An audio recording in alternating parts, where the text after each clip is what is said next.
shot and scores! Nice Shabbat curled and drives and scores! And the Senators win it. Five apart, another chance, Matheson scores! Drake Matheson, oh, and got it. Green, Green again, scores!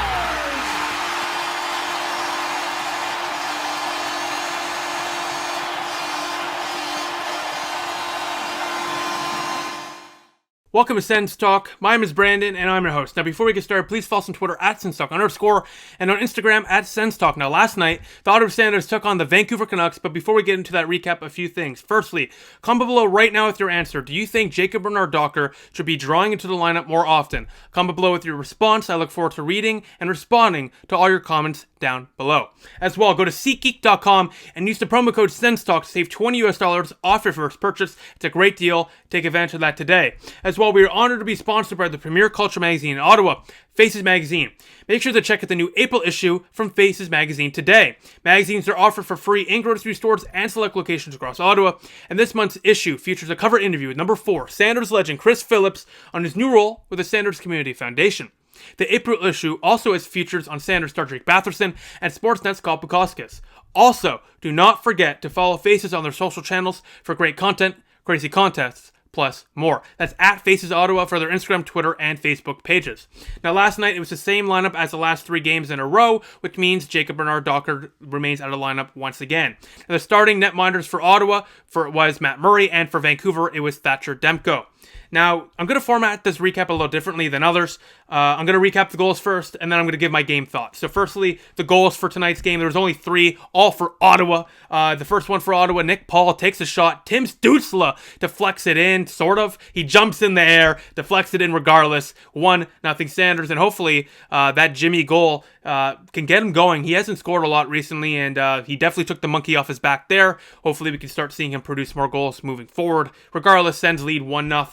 Later on, Sanders get their 3rd power play opportunity in the first period of play, and Josh Norris does Josh Norris things. He continues to impress, primarily with his domination on the right hash mark zone during the power play opportunities. He's always creating plays from there, and he does it again here. A nice pass finds his way right through Tyler Myers. Big 6'7" defenseman Tyler Myers. Drake Batherson corrals it and puts Ottawa up 2-0 to give the Sens a 2-0 lead going into the second period of play, where the rest of the game, not much happened for Ottawa. They got a few opportunities, of course, but Vancouver clearly wants to get back in the playoff conversation. But Matt Murray, we're going to talk about it in a second, but he was so good in the second period of play. Third period of play, that continued. And then with a few minutes to go in the game, Connor Brown, empty net, goal, as the Sanders win it. The Sanders win 3-0 over the Vancouver Canucks. They have won 3 in a row, and they are 4-1-0 in their last 5 games. Ladies and gentlemen, the Ottawa Senators, the youth movement, it's here and it's succeeding. Now, my game thoughts, firstly, the Senators came out flying, all right? They came out flying. They got multiple power play opportunities, and they took advantage of them. It's primarily with that Josh Norris opportunity. Now, of course, listen, they only scored on one of the power play opportunities, but they drew a lot of chances on those power plays, primarily in that first period of play. More importantly, in the last few seconds, I got to give a shout out to Josh Brown. I know a lot of people hate him or are giving hate to him, and I'm not exactly too thrilled that he's getting in to the lineup more than Jacob Bernard-Docker. But he hit the post in the last second in the first period, so Ottawa fully could have been up 3-0 after 20 minutes of play. Moving on now, back to the youth. The youth continues to impress. Pinto and Formenton were out there for the final minute of play, which shows great confidence from DJ Smith and those 2 players. Alex Formenton, of course, has great speed. Shane Pinto, of course, wins the face-offs. And you know what? You could give all the flack you want for to DJ Smith, but the fact that he's putting the youth out there for high-leverage situations, the fact he's putting Victor Mete and Formenton and everyone on the penalty kill and special team opportunities, he's doing the right things for the most part. Sure, like I've said before, I'll say it again, every coach in the National Hockey League has those players that they always put in the lineup or has those decisions that the fan base will dislike. That decision right now is Josh Brown.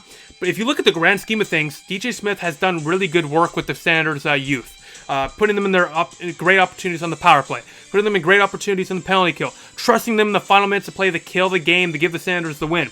I got to give a shout out to DJ Smith. Come on, he's giving these youth good opportunities for the most part, and that's all you can ask for here. Now, Vancouver in the second and third got desperate. kudos to the Senators for pushing most of the Vancouver chances to the outside, allowing Matt Murray to track the puck incredibly. Overall, Matt Murray was forced to make some 10-bell stops, but for the most part, Vancouver, while dominating in the latter half of the game, to be honest, the Senators did a really good job at forcing them to the outside and giving Matt Murray a good visual to see the puck. Now, speaking of Matt Murray, he's been incredible. He's 3-0 in his last 3 games. He has 2 shutouts as well, has like a .960, .965 save percentage. Hopefully, this is him turning around his career with the Ottawa Senators. And like I said in my last video, I'll say it again, it's only good news if Matt Murray can show us what he truly is. And that is a really good goaltender. And you know what? I'm happy to see this from Matt Murray, and I hope it continues. And, he definitely battled some tough things early on in the season, but I think all Sens fans can agree that we're happy to see Matt Murray succeeding so far in his return to the net. Now I'm going to get to a couple of your questions before we wrap up today's video and get to the Sens Talk Star of the Night. So the first question comes in from Villeneuve Philippe, big-time Sens Talk fan. He asks, with all these young players coming, what do you think Colin White's future is with the Ottawa Senators? Great question. Firstly, Colin White hasn't scored a point in like 10 games in a row. And, I know he has injury issues right now. He's lingering with some issues with injuries, but that's not acceptable, especially in top 6 minutes that he's getting. So for Colin White, I'm a big fan of Colin White, but unfortunately, is he a top 6 center of the future for the Ottawa Senators? No. Is he a third liner, potentially a third line center? Maybe. That I personally think Ridley Gregg will get that spot, but I could see him and Colin White competing for that third center position. But realistically, I would see Colin White probably moving to the right wing position, especially if the Senators don't draft Gunther in the NHL draft in this year's draft anyway. So if the Senators don't draft that right winger in this year's draft, I could see Colin White transitioning to the right wing on the third line there. But we'll see. I think, honestly, to answer your question simply, I fully see Colin White and Ridley Gregg battling for that center position on the third line in the future. Now, the next question comes in from Dan. They ask, if they bring back Ryan Dzingel, how does he fit with the next year projected lines? Great question. He's going to be on the fourth line. He has speed. He has skill. And he's not the worst two-way player either. So a fourth line role for him would be good. It would also add some scoring punch to that fourth line, which is always a great plus to have for a fourth line. You got Austin Watson there. You're going to have a center there. And then Ryan Dzingel. You have a good blend of players there. Now, the Sens Talk Star of the Night, voted by you, the fans, with overwhelming majority, 86% of the vote. It is Matt Murray. He was fantastic last night, stopping all 30 shots he faced. In the last 3 games, he's won all 3 with 2 shutouts.